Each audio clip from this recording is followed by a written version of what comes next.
আমরা যদি এইভাবে এটাকে কেটে নিই তাহলে কি তৈরি হয়ে যাচ্ছে বলো তো? এই যে কি তৈরি হয়ে গেল? ত্রিভুজ।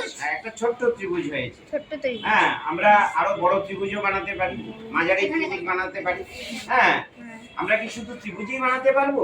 না, আর কি বানাতে পারবো? চতুর্ভুজও বানাতে পারবো এই কাগজ দিয়ে। তো তোমরা কি পারো? তাহলে কে তৈরি করবে চতুর্ভুজ দেখি? আচ্ছা, আচ্ছা তুমি তৈরি করো তো।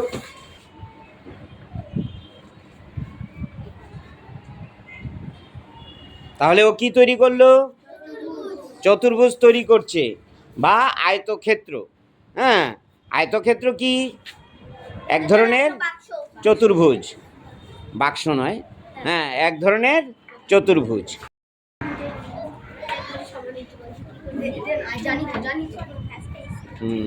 দেখো কিভাবে ওরা চতুর্ভুজ তৈরি করছে।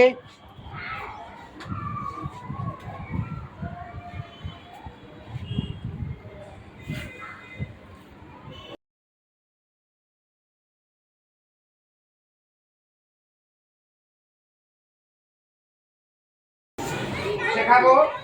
এই যে কাগজটা আছে না, এই যে এটা এরকম সাদাটা বাইরে রেখে এরকম করে করো, ভাঁজ করো।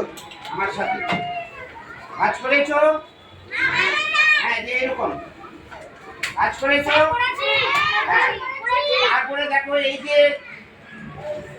যে দুইটা মাথা আছে না, সেখানে ধরে এরকম করে ভাঁজ করো। হ্যাঁ, কি বানাবো বলো তো? তোমরা বানাতে পারো তো? আচ্ছা, তারপরে এই যে এরকম করে, ঠিক আছে, আবার এরকম, আবার এরকম, ঠিক আছে। তারপরে এই যে এরকম হয়ে গেল তো, এবার কিন্তু তোমাদের নৌকো হয়ে গেল। কেমন হলো নৌকোটা? তাহলে নৌকো কোথায় ভাসিয়ে দিতে হবে? এই যে জলে আমরা নৌকো ভাসিয়ে। কে কে বানাতে পারছো? একটু যে পেরেছো নৌকাটা জায়গায় বসে দেখাও। হ্যাঁ, দেখাও। বাহ, খুব সুন্দর হয়েছে। হ্যাঁ হ্যাঁ, খুব সুন্দর হয়েছে।